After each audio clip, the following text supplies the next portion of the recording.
everyone. Looks like it's just me and Michael right now. I'm gonna get my opening statement and then send a quick text to everyone. Hey, Michael. Hey, Madam Chair, how are you doing? Good. Good morning. Morning. How are you doing, Nida? I am doing well, thank you. Good.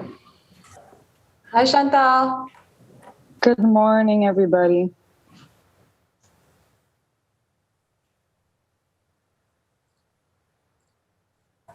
So Lydia, do you want to start it and kick off? How do you want to do this? Yep.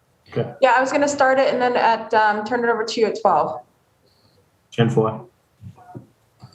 I am here. Thank you.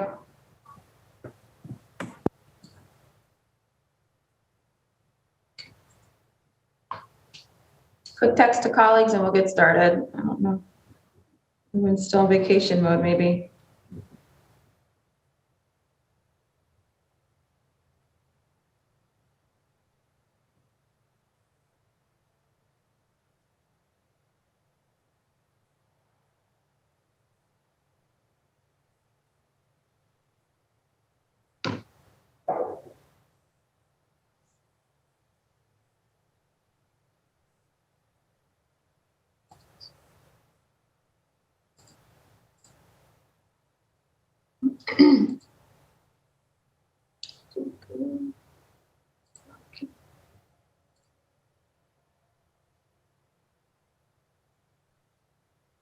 All right, well, I sent out a text and it's like y'all can hear me and see me.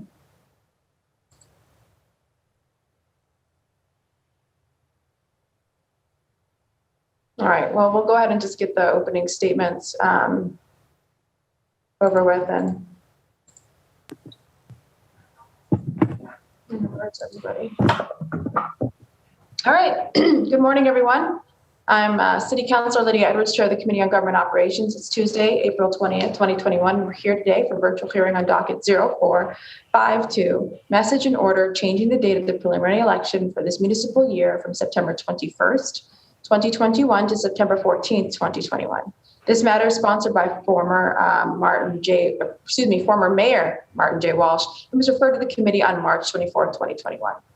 In accordance with Governor Baker's March 12th executive order, we're modifying certain requirements of the open meeting law and allowing us to have this hearing on Zoom, while at the same time allowing us, in order to balance the public safety and needs of the moment. The public may watch this hearing via live stream at www.boston.gov/city-council-tv and on Xfinity 8, RCNA2, Verizon 964. This will also be rebroadcasted at a later date. Written comments may be sent to the committee email at ccc.go@boston.gov and will be made a part of the record and available to all councilors. If you would like to offer public comments and have not signed up to do so, please email christine.o'donnell@boston.gov. Quick description, as indicated by the title, docket 0452 is a home rule petition. Oh, I'm sorry, is it a home rule petition? I think that may be. No, it's a petition that would move the date of the preliminary election to September 14th, the seventh Tuesday preceding the general election. In the transmittal letter, former mayor indicated that because of the expansion of vote by mail to include fall elections, timeframe for certifying election results, and the election department's requirement to hold a ballot position drawing, the original date of September 21st would create a challenge for the printing and distribution of vote by mail ballots. Former Mayor Walsh stated that it would be prudent to move the date of the preliminary election to September 14th because of these reasons. Docket 0452 is again, I'm check again. I'm sorry if it's a home rule petition. I thought it was not. Madam Chair, it is not. It is not a home rule petition. These are my notes. My apologies. This is just the election department and their former Mayor Walsh is asking that we move this. So as a result, in order to follow legal statutory procedure, we're going to hear from the election department and then make sure that we are able to move or at least see the reasons why we need to move this up a week if it actually does make a difference in terms of the turnaround of the ballots. just to be clear, the city does have the authority to change the date of the preliminary election under Massachusetts General Laws, Chapter 54, Section 103P. So participating today on behalf of the administration's behalf are Commissioner Inaida Tabares of Boston Election Department. I believe Sabina Pamonte is also participating, and also joining the conversation is Patrick Roth, who is a advocate for safe ballot collection, or excuse me, safe signature collection, looking at ways in which we can, as a city, collect signatures for the many people who are running for office. That's going to be part of this conversation as well. So I'm just now turning on to see the calendar to see who has joined us, just to make sure I'm clear. And I know we've been joined by Councillor Michael Flaherty, also Councillor Bach, and let's see, and Councillor Andrea Campbell. So right now I'm going to go ahead and turn it over to my colleagues for some brief opening remarks, and then we're going to get down to business. Thank you.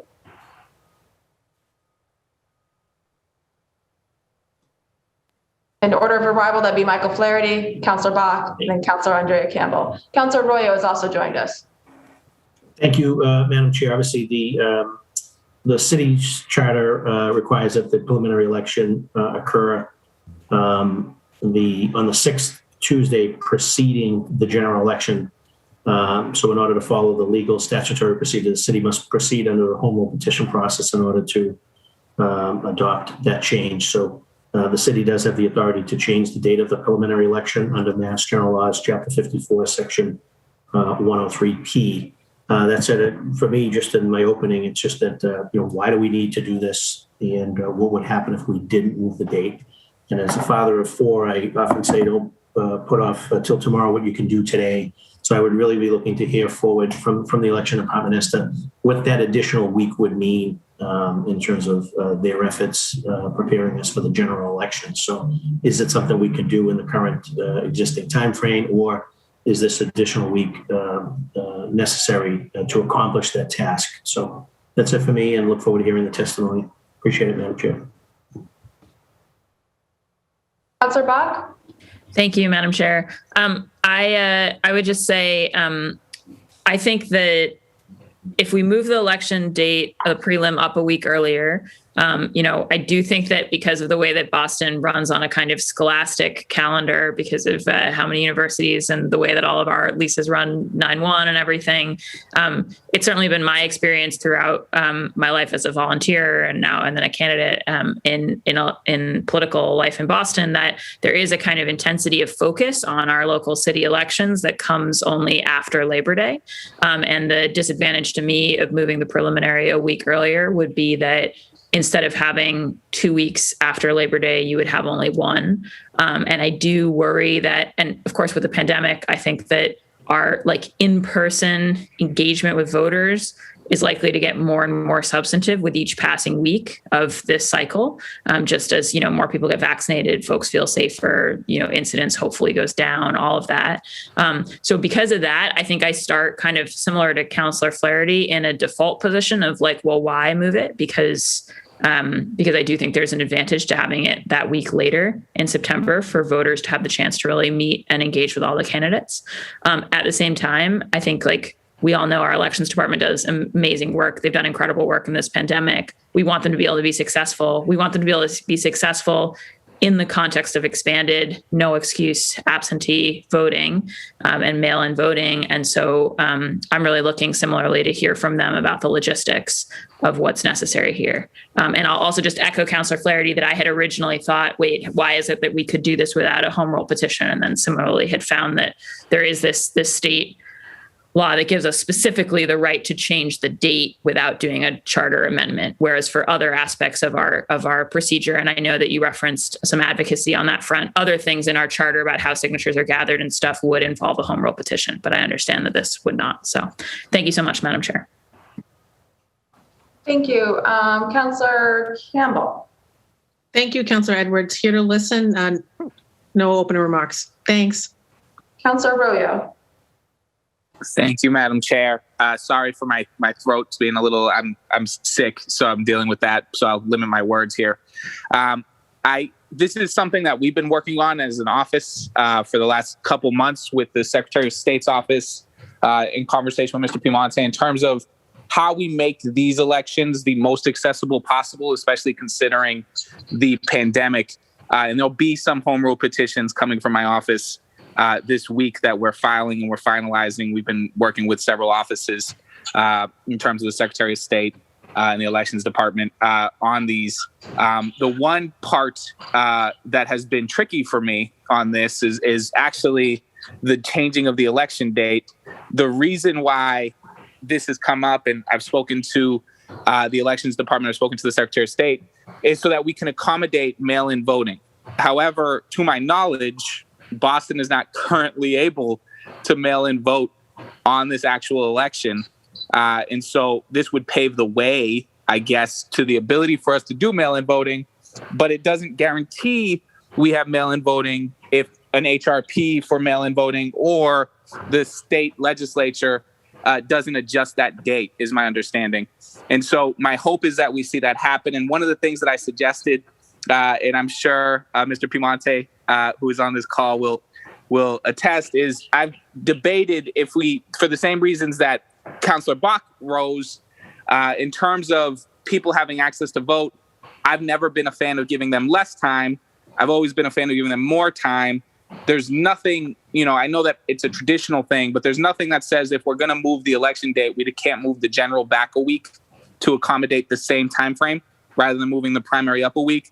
It's something I've struggled with in terms of what makes the most sense to accommodate this. And so I'm happy to hear conversation as to why this specific decision and why we believe this is the best way to accommodate that time frame for mail-in voting, because this is the one aspect of the election package essentially that'll be coming this week, or that'll be filed this week, that I think is still up in the air for me in terms of why move it up a week rather than back a week.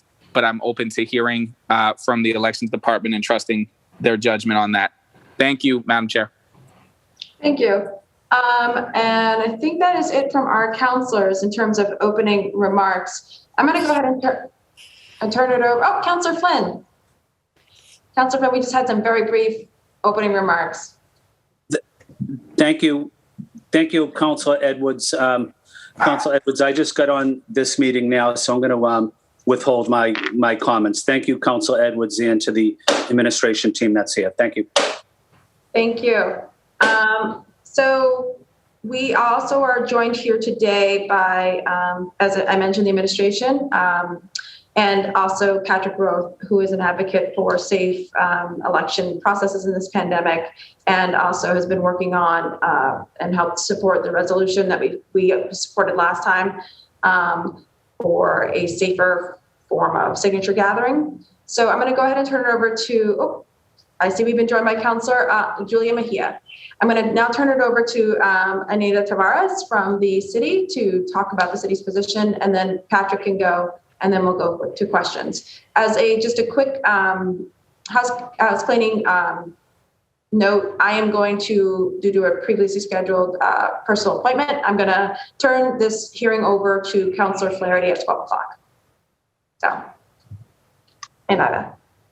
Good morning, Councillor Edwards and committee members. Thank you for holding this session today. My name is Anita Tavares. I'm the chair of the Board of Election Commissioners. We are here today to discuss the possibility of changing the date of this year's preliminary municipal election from Tuesday, September 21st, 2021 to Tuesday, September 14th, September 2021. Last month, the legislature voted to expand vote by mail through June 31st, 2021. Should vote by mail be further expanded to include the fall elections, the department will be faced with a very tight turnaround between September and November for the printing and distribution of any vote by mail ballots requested by voters. Ballots for the November election cannot be printed until the certification of the preliminary municipal election results has taken place, and that date would be September 27th, provided that there are no petitions for a recount filed. And then that date would be followed by a ballot position drawing, which can take place as early as September 28th. And it's only after the September 28th date can we then send the names to our printer for creation of the ballots, and then the ballots have to then be proofread before we can even receive them in the office, with an approximate turnaround time of October 7th through October 12th for us to receive the actual ballots from our vendor. That leaves us with about 3 weeks to mail ballots to voters and for them to get it back to the election department in enough time to be counted for the general election. And the reason why we did decide to go with the September date is I don't think there's anything that allows us to move the date of the election from November 2nd. I believe the law states that we have to hold the general election on the first Tuesday in November. But we are allowed under Section 54, 103P to move the date of the preliminary election.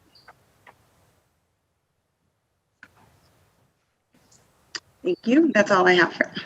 Thank you. We've also been joined by Councillor O'Malley. So I'm going to just quickly turn it over to Patrick, if you have some brief opening remarks. And then we're going to go through, again, Patrick is here just discussing safe signature gathering. This is, I want to be clear, I did tell the elections department that Patrick would be here. This is not an opposition. This is just literally to make sure that we're having a conversation about this as well. We figured that the two could happen at the same time. So Patrick.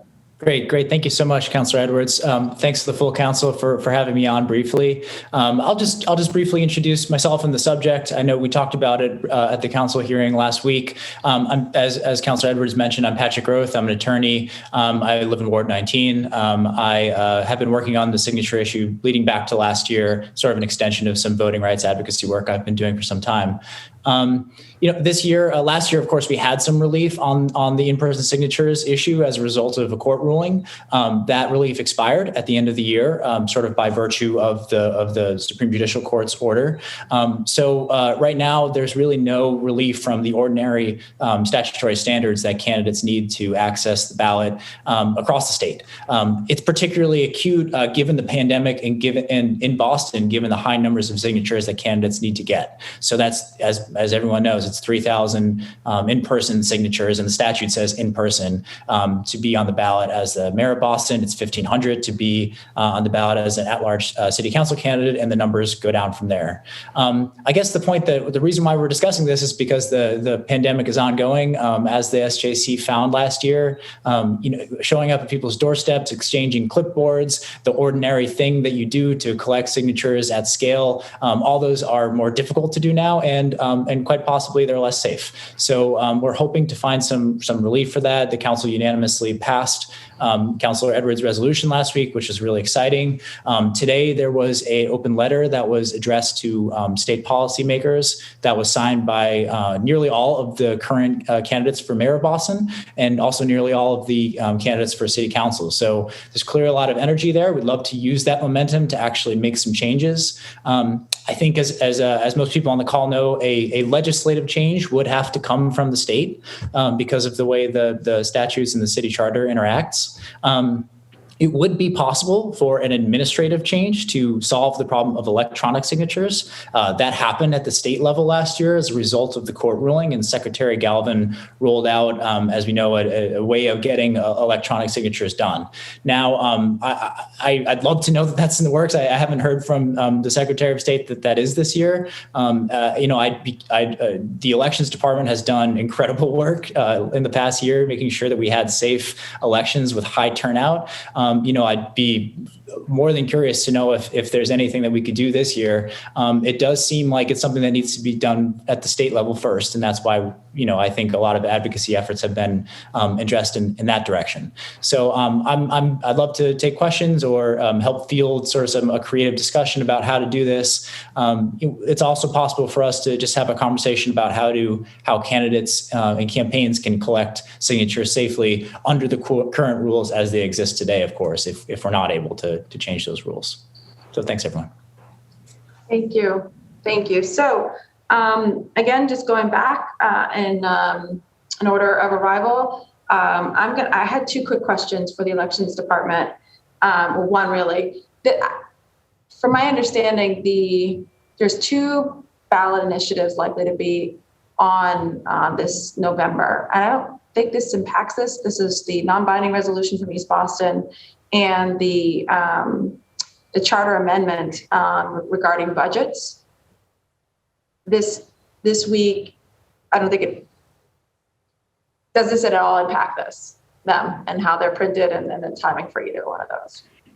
It may, depending on how long our ballot's going to be, it may impact the printing and the turnaround time for our ballots.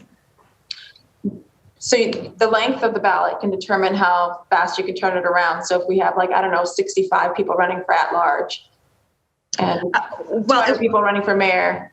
The questions have to appear on the November ballot only. So hopefully we would have narrowed the field down by that time. But it still depends on the language that's going to go onto the ballot. Okay. All right then. So, but do you expect any major problems with just the ballot questions in this? No, we don't. Okay. That was my only concern. Councillor Flaherty. Thank you, Madam Chair. I want to get clarity. So it's always, I'm of the opinion, and just based on experience here, that we need a home rule petition to change this. And I'm getting some information that state law that was cited in the transmittal letter enables us to do it without a home rule petition. So I need to understand a little bit better in terms of we're changing the city charter. It's always been my understanding that requires a home rule petition. And if that's the case, this should be being done in a home rule petition. If that's not the case, then I need to be convinced that for some reason, the first time that we're changing the charter does not require a home rule petition. That's number one. And then second question would be what would happen if we didn't move the date? What impact would that have on the elections department? And lastly, what is the long-term plan, I guess, to factor in the expansion of early voting? We've always had election dates. We've had preliminary and generals. We've had primaries. Preliminaries and finals, and we've had primaries and generals. And obviously early voting has come along. We should be able to work within the parameters of those dates that are set forth by the city charter and or state law. So I guess we're going to start thinking long term. Councillor Flaherty, could you refer to the section of the city charter that is being changed? I understood it was a minimum of 6 weeks in the city charter, that it was a requirement of a minimum. But if you could just cite 1 second, Councillor Bach. If you I don't have it in front of me, but I just know that as far as my recollection, the city charter requires the preliminary election occur on the 6th Tuesday preceding the election, the final election. So 6 weeks preceding that is how it's always been. Thank you. I've been on a lot of those ballots since 1999. So we know, Councillor Flaherty. We know. So that's it. So those are the 3 questions I have for the commissioner in a nutshell. If we can get some clarity on whether this needs to be a home rule petition or not, and what if we don't change this? What happens to the election department? I mean, they'd have to say if we don't change it, you're going to have to figure it out, I assume, right? And you're going to have to burn the candles at all ends to make it happen. And then thirdly, what's the plan moving forward with the expansion of early voting? Is now every single election via primary or general or preliminary and final? Are we going to have to every election we have to figure out whether the election department can get their house in order and meet the deadlines because of the early voting?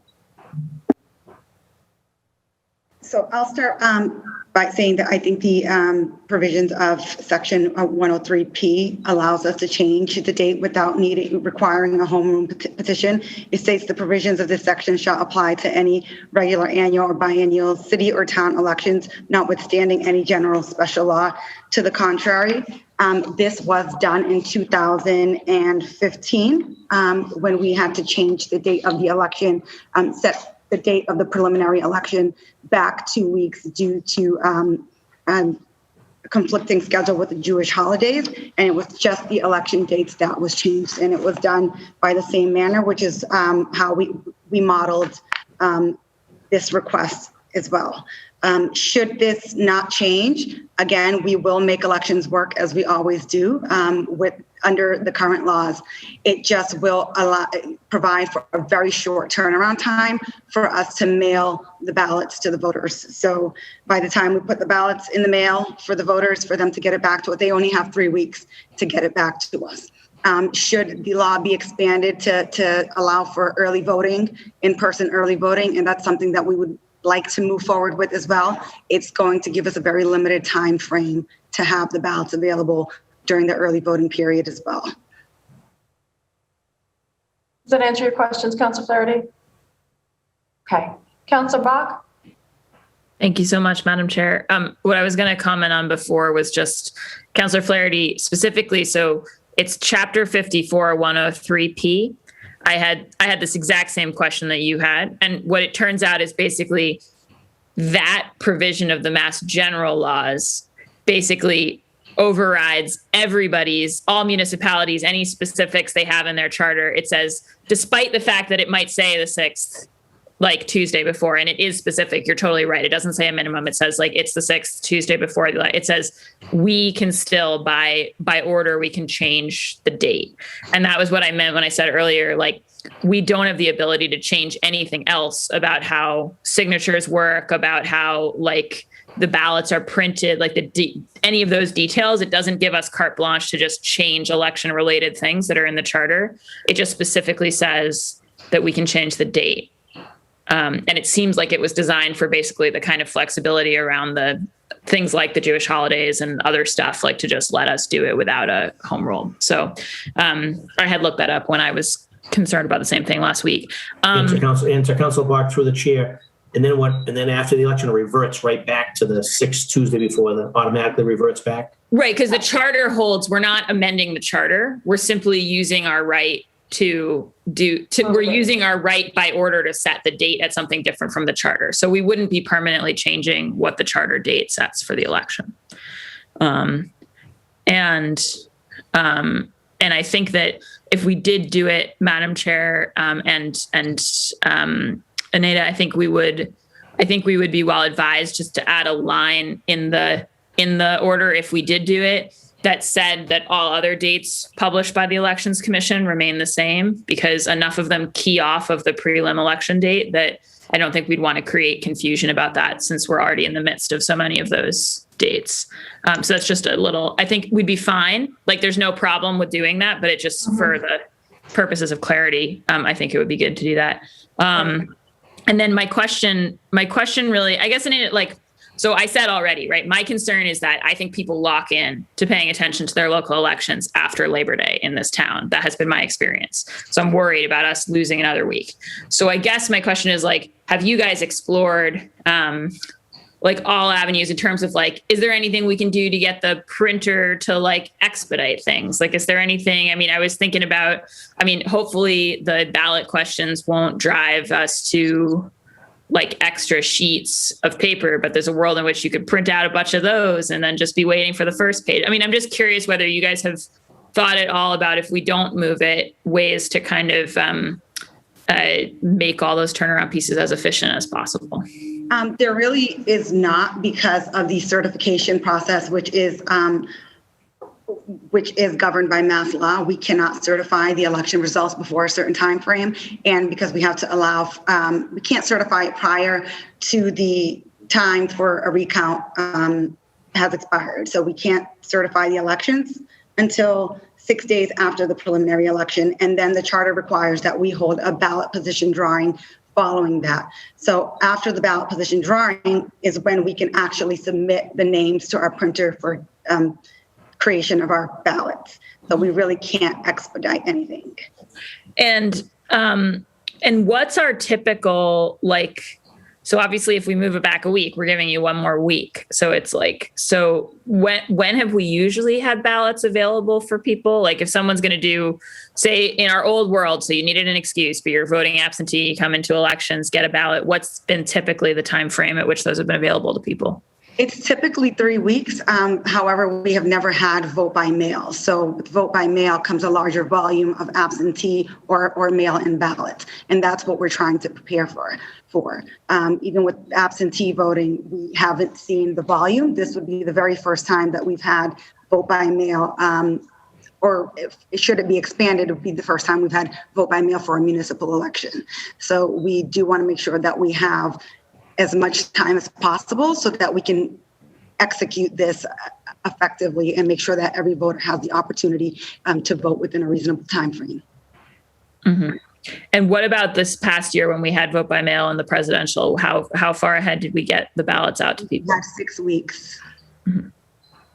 And obviously with that, because the primaries are back in the spring, we didn't have this tightness. So we sent the primary was September 1st, I believe, and the election was November 1st as well. Was it November 3rd? November 3rd. Right. Okay. And did you do you know, does the statute, I know that it only runs through June 30th right now, but the state statute that expands vote by mail, does that have any timelines in it that have to be harmonized with ours in terms of when things are available and all that jazz? I believe there is a certain time frame that we have to get the ballots out to the voters. And I think they have to be back here by November 2nd, which is the election day at 8 p.m. in order to be counted. Okay. And do you know you don't know off the top of your head what that time frame is that we have to get them out to the voters by? We're looking at that. Looking it up.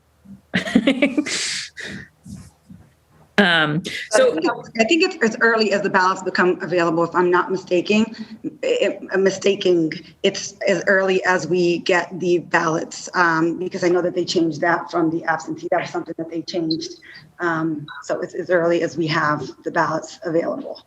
Mm-hmm, mm-hmm. Got it.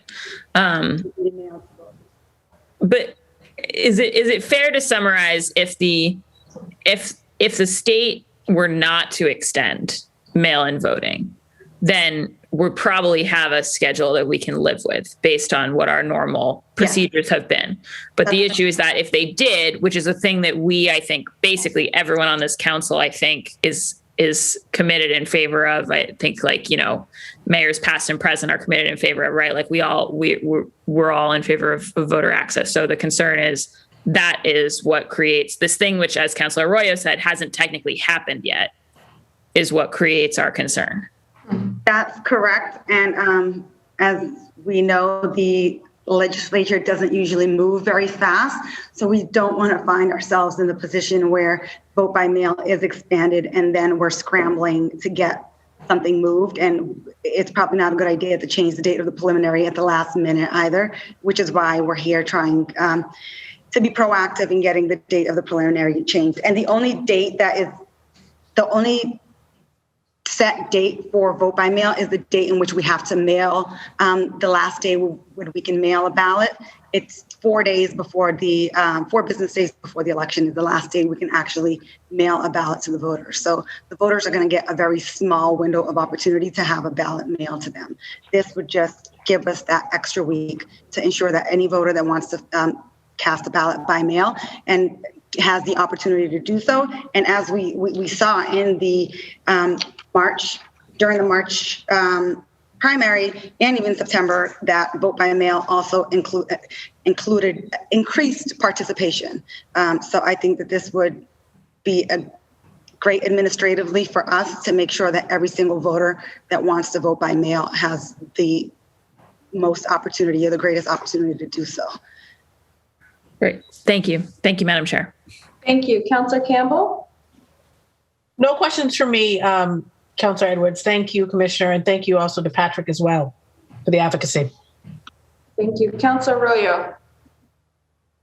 Thank you, Madam Chair. If I could just ask, because I haven't heard it yet, we keep talking about moving the primary up. I think it's because moving the date of the primary is more common. The primary date's been moved multiple times in the sense that it changes its date every election cycle. Sometimes it's after Labor Day, sometimes it's further back in September. And so people don't have a set date that they decide, like that's the primary date. It changes. The second Tuesday in November is more of a traditional thing.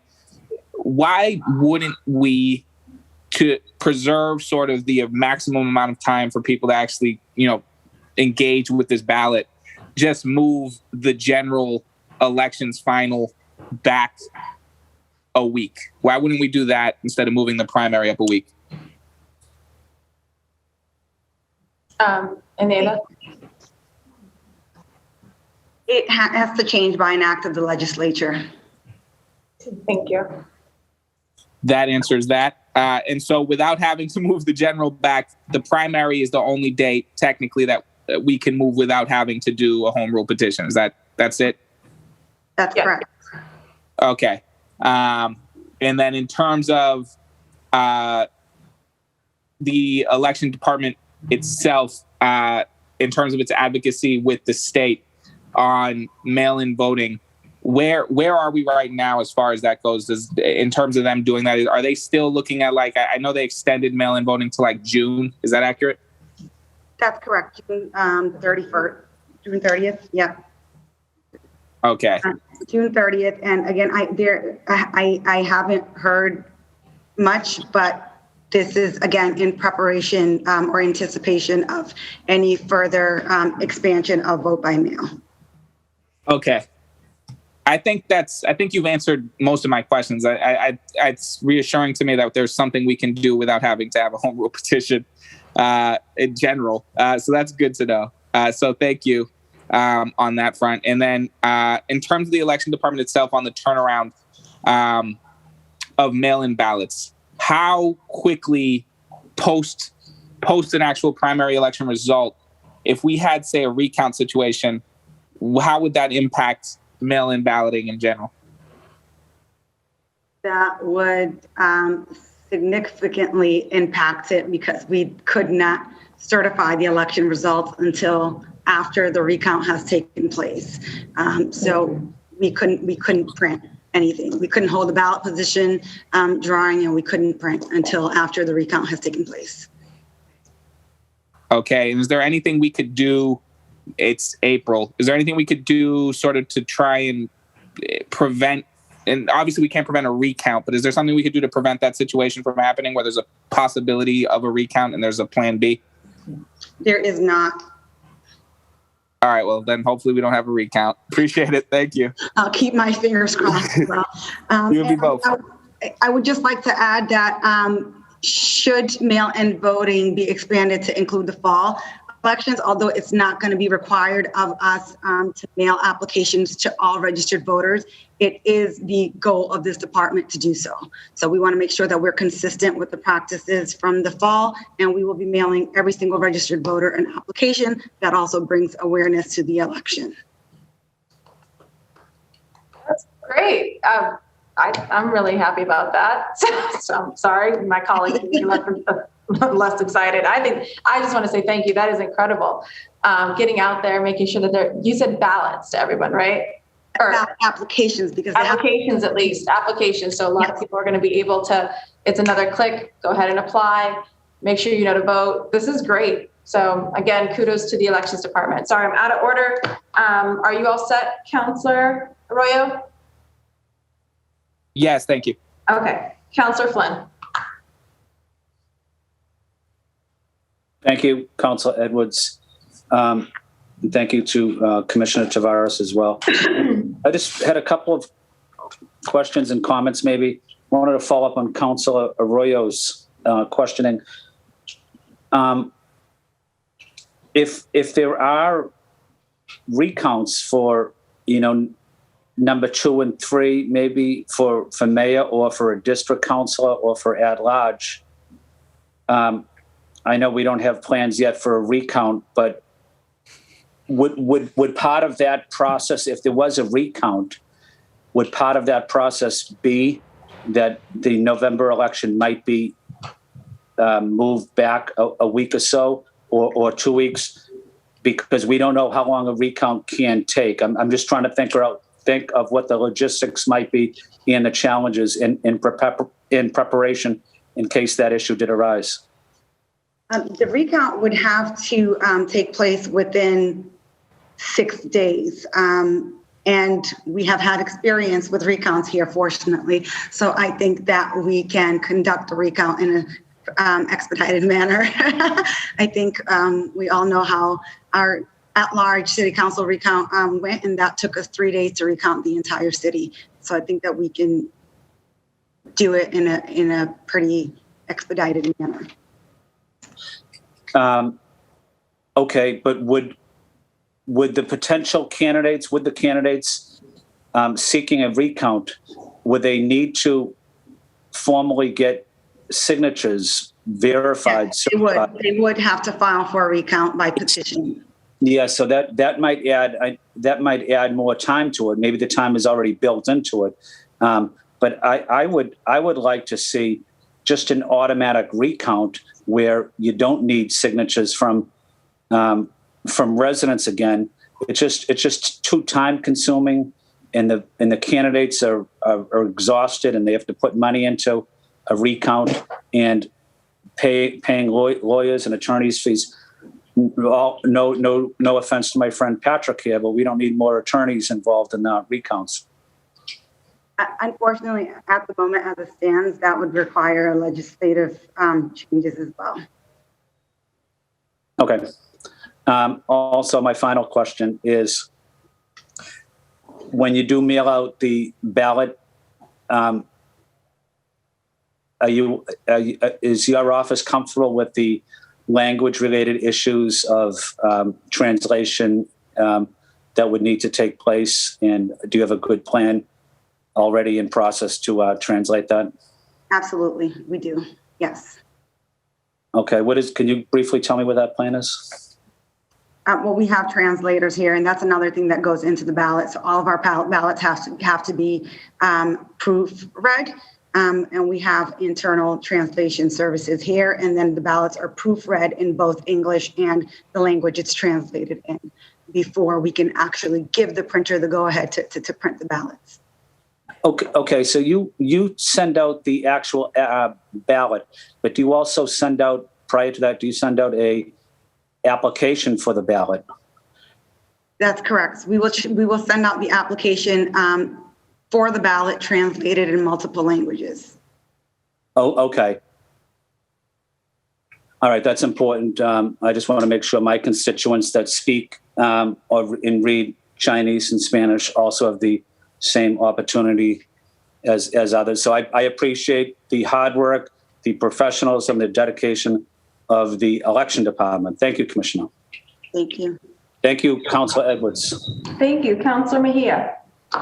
I must be the elephant in the Zoom, because every time we hear recounts, it is the triggering word in terms of just having been through that process. I know that the elections department is well positioned and able to handle it. They did such an amazing job getting through it in 3 days, and it was a citywide race.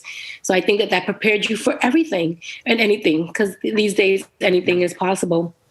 So, and knowing how every single vote matters, I'm glad that we're having this conversation. I just have a few questions.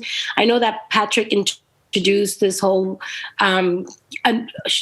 push to reduce the number of signatures, and I'm wondering if something like that will have any impact in this particular conversation that we're having now, and if so, I spoke briefly with Sabino. I'm not sure if there is something that we need to be mindful of. I know collecting 1,500 signatures, you need to at least do double, just so that making sure that you at least have 1,500 that are certified.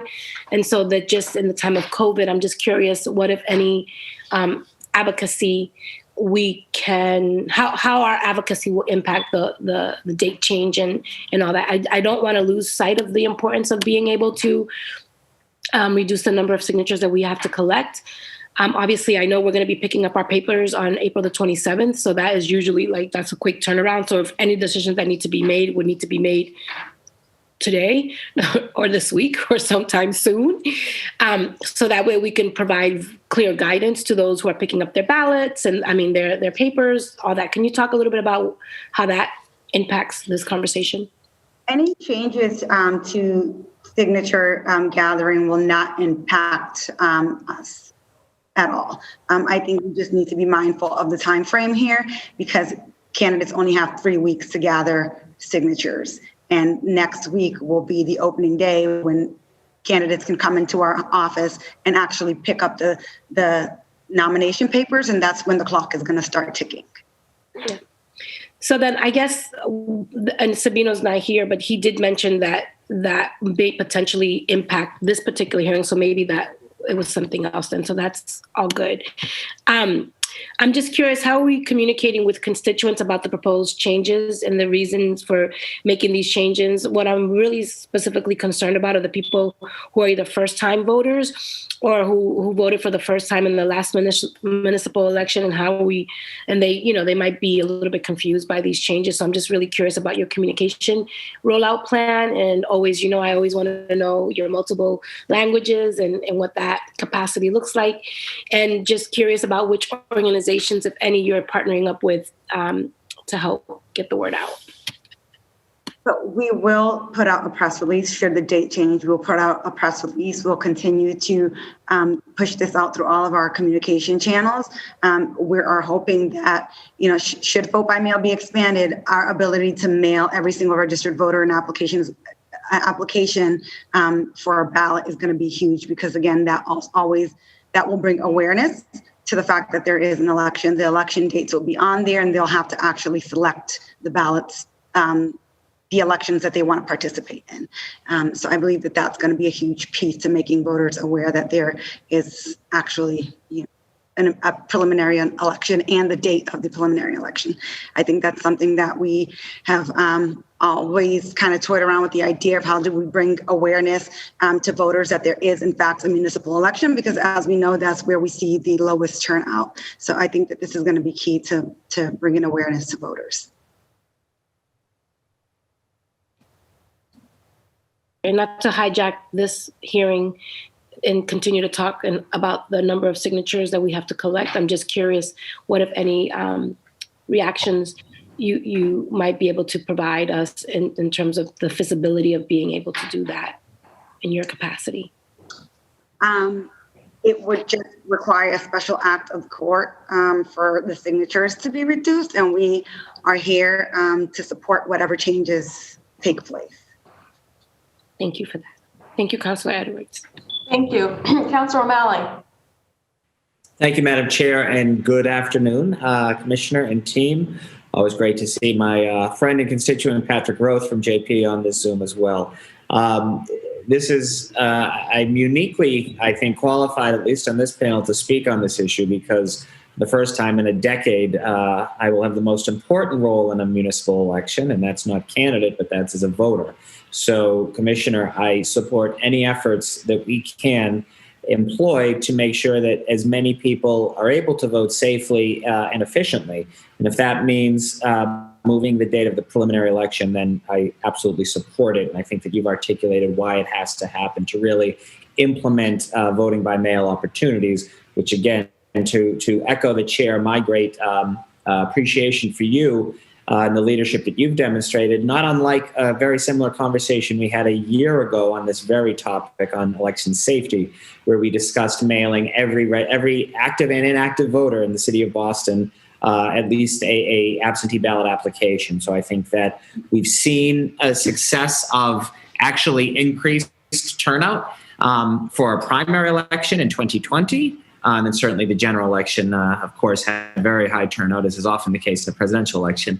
But to be able to, again, do that in a municipal election, the preliminary election for that makes a lot of sense. So anything we can do to implement early voting, anything we can do to implement vote by mail, anything we can do to simply address and tear down any barriers that any individual may have to voting, we should be doing. And I'm happy to add my voice to the chorus and certainly add my vote when this comes before the body. Again, not being a candidate, and it's too late clearly to do it for this municipal election year, but I think going forward, the city would really, and not only for city elections, but for state elections as well, we ought to be having a conversation about moving a primary election or a preliminary election to the spring.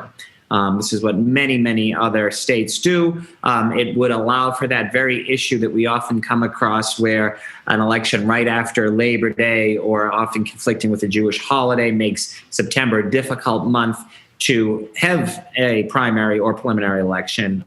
This is a way that we could both address it. It would move the election calendar up, but again, I think that the turnout could be and should be and would be increased voter participation, which is what we all want. So this is my long-winded opening statement that shall not end with a question other than to say I will be working during our budget process, which has begun in earnest under the capable leadership of Chair Bach, to make sure that the Boston Elections Department has as many resources, and as much funding as you need to be able to do the job well. You were thrown into such a difficult double whammy last year about pandemic as well as opportunities for voters, and you and your team just really served exemplary. I'm proud of you, and we know that will continue. So I look forward to being part of a record-setting voting turnout in Boston for this year. And again, anything we can do to increase that and make it easier for folks to vote, including moving the date of the preliminary election, makes a lot of sense because of the clear ramifications that will help us to be able to run a better municipal election in November. Thank you, Madam Chair. Thank you, Councilor.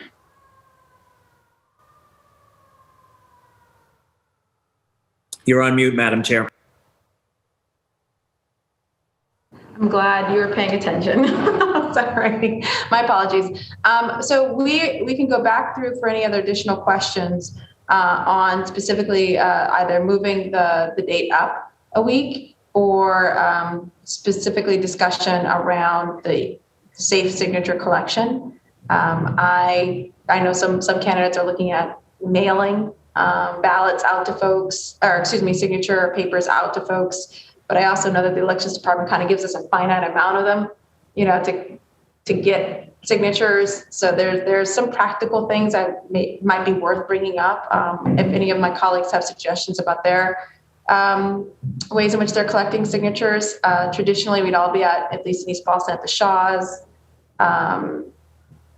Councilor, I would just like to add, since you just mentioned that some candidates may be mailing signature sheets, that our charter requires that there's a circulator and that the forms are actually signed by a circulator. So there's a lot of pieces to the charter that would have to change here for the signature gathering. So every single nomination paper has to be signed by the candidate, and every single one has to be signed by a circulator.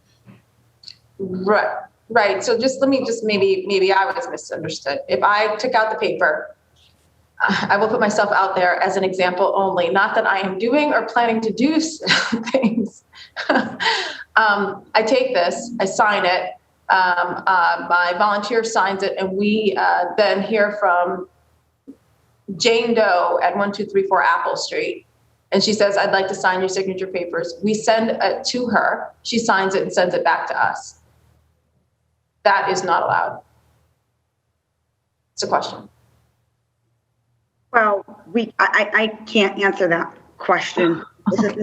As long as all of the signatures that are required on the nomination paper is there, we will accept the nomination paper. Okay. If that circulator piece, the circulator is the person actually going out and gathering the signature. That person should be signing the nomination paper as well. So when that nomination comes to us, we'll be looking for that signature. Okay. I see Patrick can challenge that petition. I see Patrick raised his hand, and then Councilor Bach raised her hand, and then after, I'm gonna go to my appointment. So if you want to be brief in your comments, and then I'm going to turn it over to Councilor Flaherty, and I'll send you the list, Councilor Flaherty, of order of arrival.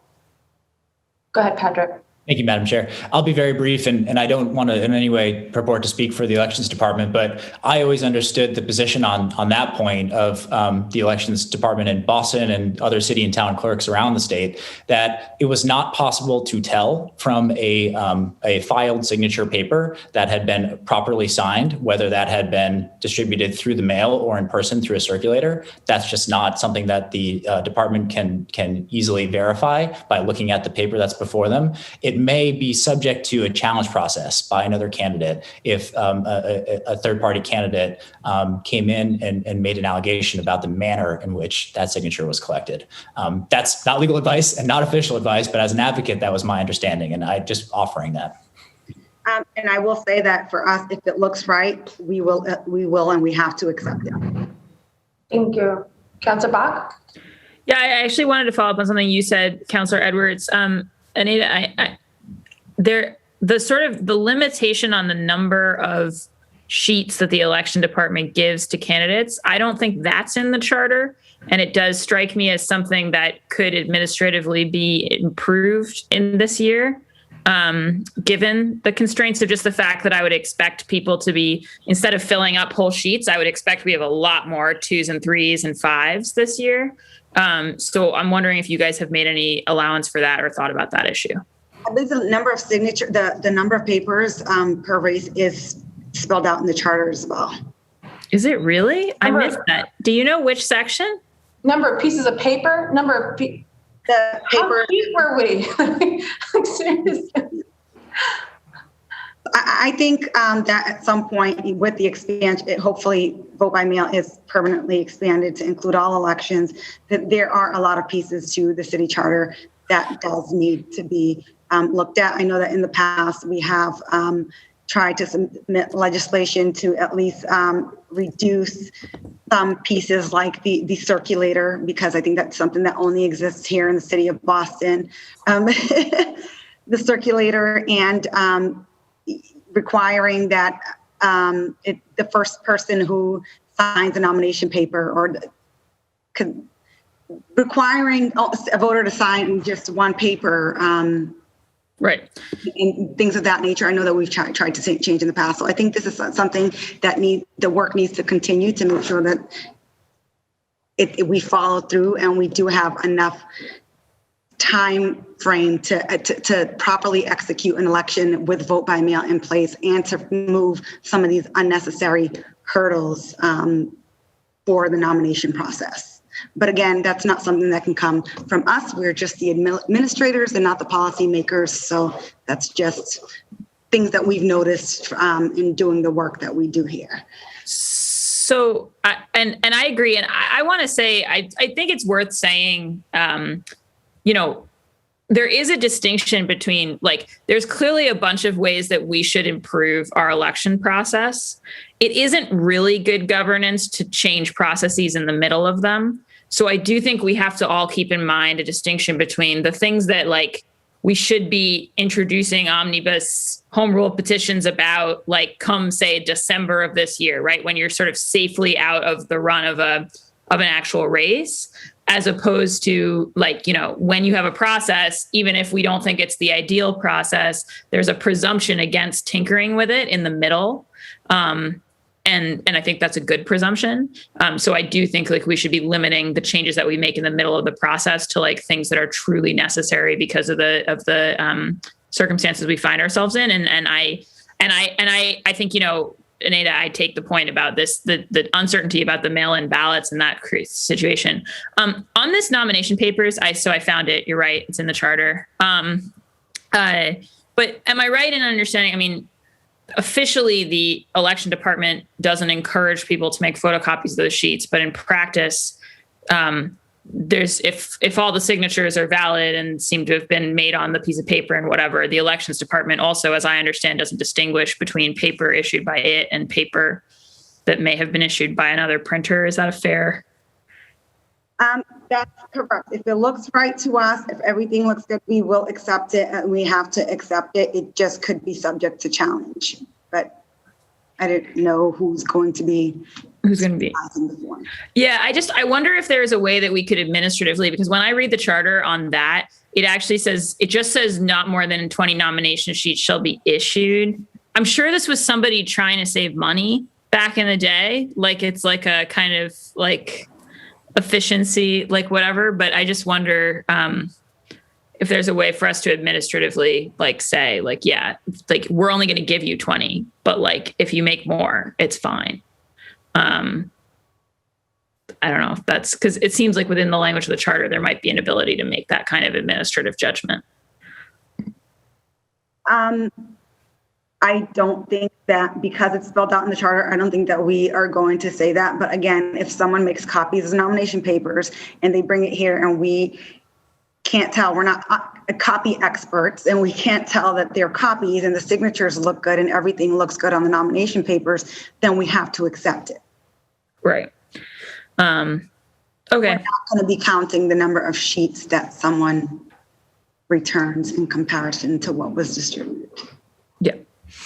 And then I guess a comment just for Patrick. I guess I'm a little bit hesitant about, so one thing I think just because we're on the because we're being filmed and everything, I do think it's important to say that the CDC's come out with guidance in the last week or so saying you're extremely unlikely to spread COVID through surfaces, a thing that we were very concerned about at the start of the pandemic. So I do think that in terms of like the clipboard pen thing, et cetera, that we were all very worried about, we have to recognize that the health guidance on that has shifted somewhat. And I don't want us to unduly sort of indicate a fear where it may not be the most updated guidance to do that. I guess my concern about electronic signatures, again, it's a little bit the kind of like in midstream piece. Like it seems to me like if we, I don't think we're very likely to get the state to give us an electronic signatures mechanism in the next couple of weeks, frankly. But if they did, I feel like then it would set up a need for our elections department to have an electronic signature verifying process, which again, like it doesn't currently exist because we don't have that thing. So I'm just a little bit worried about, it seems to me like there might be other ways to try to facilitate this process, but like that might just be a hard one to switch to at this hour. I don't know if you have thoughts on that. Yeah, thank you, Counselor. Both points are well taken. I certainly agree with you that what we've learned more about the virus has mitigated some of those initial concerns about surface contact. On the electronic signature piece, I certainly agree with the general point that making big election changes midstream should be sort of frowned upon in general terms. Having said that, I suppose we did have electronic signatures in the election last year, the statewide election. It was court ordered and there was friction in rolling it out for sure. But the state has had some experience doing that. The Secretary's office has had some experience administering and introducing that. So it wouldn't be a total blank slate. And there's also other states that have done it, right? So it's something that's been done. And, in other modern facets of life, we've been able to reasonably integrate electronic signature options and have that be, verified by identity. But your point that it's, April, we don't have much time on the clock until this thing starts is totally well taken. It's out there because I think we acknowledge some of the challenges that would come with a legislative solution and a home rule petition, which have been sort of in the air here. And so that is one technically that would be administrative and not legislative. Right. Although only arguably because our charter, which is so unbelievably specific, says that the signatures have to be in person. So right. there's an argument. The SJC last year in its court decision looked at that language in the state statute and nevertheless ordered electronic signatures and did not say that it was doing something that was inconsistent with the law. I think there is an argument that electronic signatures in-person signatures can be provided electronically. It's not to say that it's fully square, right? There's definitely arguments there. And how far ahead with last year's cycle was the decision to make to switch to electronic signatures as compared to the deadline for acquiring signatures? It was some weeks in advance of the deadline. There was time. And there was actually a little bit of a court-ordered administrative process where the secretary was ordered to file a report with the SJC about implementing that process. So there was, I can't recall exactly, but it wasn't on the order of months. It was more than a few days. It was on the order of weeks. Mm-hmm. But order of weeks of the deadline or of the starting of the process? Because in my head, it was like earlier spring of last year. It was my recollection was weeks within the deadline. I believe that papers could be pulled by candidates in February, and the court order came out in early April, and then nomination papers were due in May or late April. We'd have to go back and okay, yeah, that's my recollection. Yeah, I just think it's tight, but I hear you.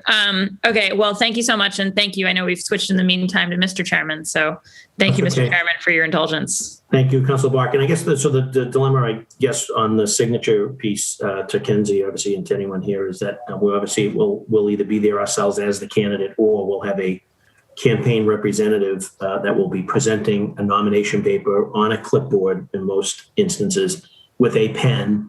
And I guess how that whole thing is going to go down, I guess, is a mystery. Obviously, you want to make sure the presenter is exercising social distancing, is masked. They may want to use their own pen. You might have to give that pen away so that it's not reused. I mean, those are sort of, I guess those are the conundrums, if you will, that either the folks that are going to be collecting signatures on candidates' behalfs, or the folks that are being asked to sign. That's that sort of dilemma. Do I grab the pen? Do I use my own pen? Do I just take a pass on it? So I guess that remains to be seen as to how that's going to roll out in the next week or so once papers come out. But and whether or not, to Patrick's point, sort of on the e-signature piece, whether that's going to be more. I mean, for example, at large, you have to get 1,500 signatures, and to some degree, that's a little bit of it's a lift, it's a task. And that if you're competing and you're able to do that, great. If you're struggling to do that, or if folks are hesitant to sign the papers because of how they're presented, and or because they didn't have their own pen with them. So I guess we'll probably, as the papers sort of roll out, and as we start the nomination paper drive, and that's not just us, but it's all candidates for public office, for both council and mayoral in this election cycle. I think we're going to get immediate feedback probably in the first 24 to 48 hours as to whether or not people are willingly participating in the process and are willingly signing nomination papers, or if there's a resistance, then is it sort of more of a COVID resistance? So I guess that's the dilemma I think that all campaigns will be dealing with moving forward. So that's just my sort of 2 cents on my experience on nomination signature drives. Any feedback on that is welcome from the commissioner and or Attorney Roth.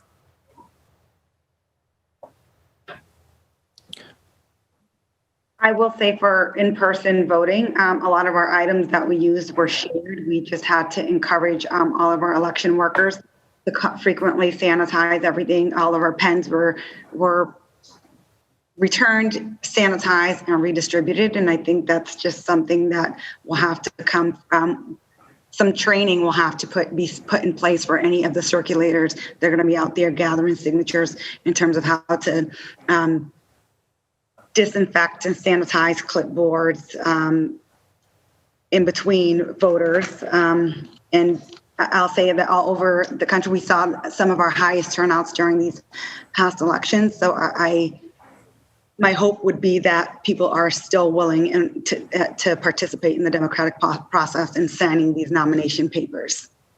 And I'll just add, I certainly agree with Commissioner, same hope. And the experience of last year gathering signatures, I think suggests that it's just an increased burden, right? It's more of an expense for campaigns to pay for postage.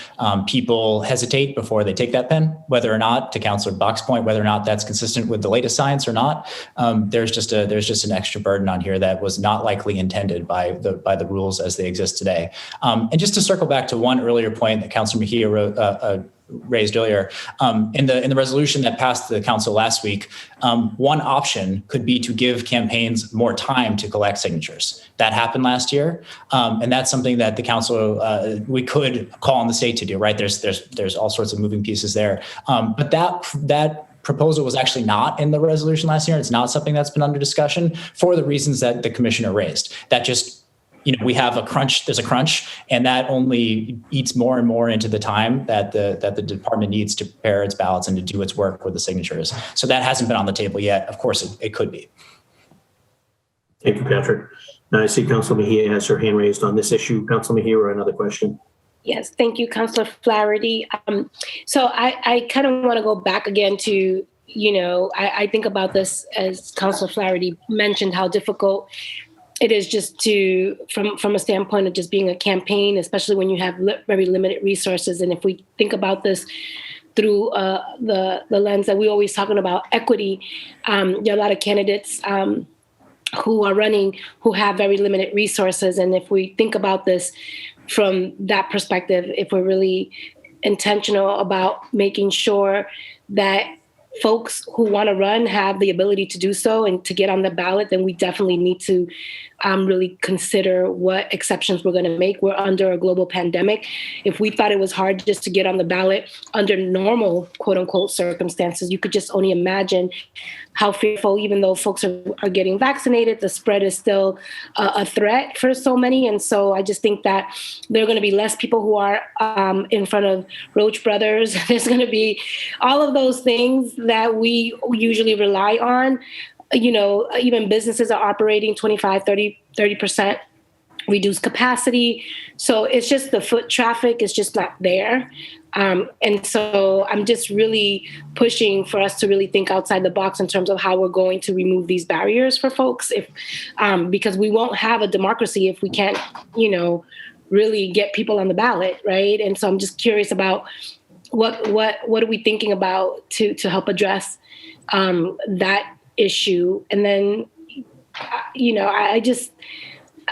I know that for us at large, it's 22 neighborhoods, 1,500 signatures.